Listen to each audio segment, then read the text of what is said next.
Not only changed music, but we changed pop culture all over the world because we made it all right for artists to be themselves.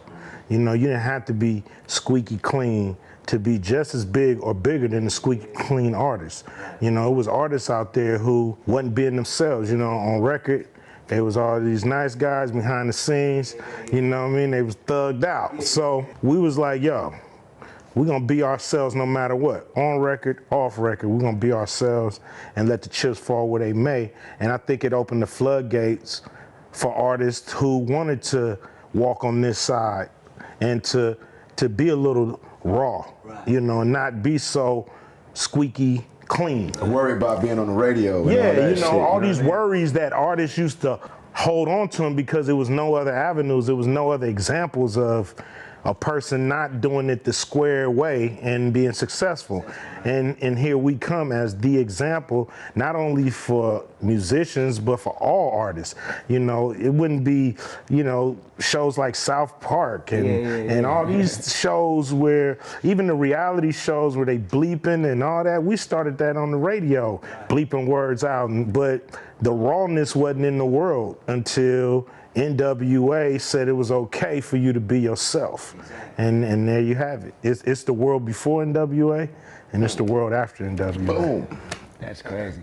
How you feel from the music, how did it change how people view urban, our culture, where we from, and you know, the city and our environment? Because these people didn't actually necessarily know what was going on in the community. Why do you feel they gravitated toward that and wanted to know and, you know, being intrigued by it? I think it was a world that unless you're from, you're not privy to. Unless you're from there, you don't know what's going on there. And here's our records was a safe distance where you could visit Compton from a safe distance.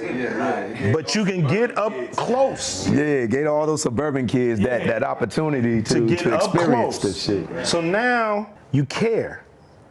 You care about what's going on now because you heard about what's going on. You interested. Now when you hear Compton, you don't be like, what is that? You be like, oh, it's going down there, let me pay attention.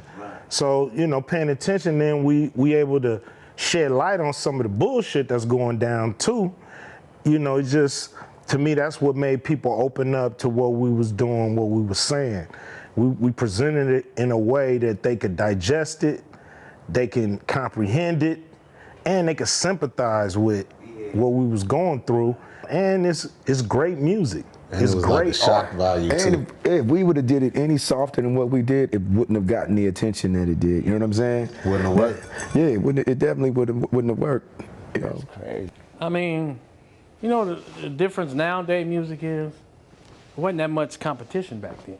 Right. You know, it was the East and the West. It wasn't no West before us.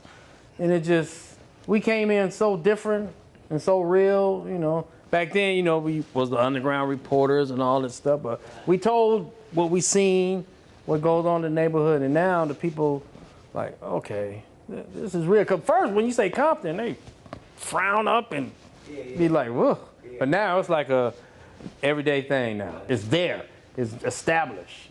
So tell me this, did y'all have any doubt that they wouldn't accept it? I don't think we really cared, man. Yeah, we didn't even think about that because you know, we had no idea that it was going to blow up this major, you know. Because every time we went in the studio, we was basically just trying to make records that was gonna rock our neighborhood or just rock LA. We wanted to become LA stars. We wasn't even thinking any further than Los Angeles, to tell you the truth. Maybe Oakland, you know what I'm saying? Yeah. But that was the limit of our thinking when we went in the studio and made these records. We didn't think nobody cared what we was going through. Locally, but we didn't think like the world would give a damn about gangbanging and dope dealing in LA. Compton and South Central and Long Beach and Watts and all that. It's not a hub of hip hop. You know what I mean? We on the fringes. The hub is Brooklyn, is the Bronx, is Harlem. So we over here thinking we just gonna do stuff that we care about in the hood. Yeah. And this is what went into the record. Just imagine this. We made this record straight out of Compton. Here we are sitting down talking about it fucking 25 years later. Plus, there's a big ass movie coming out and we only spent 6 weeks on this record. It took us 6 weeks to record this record.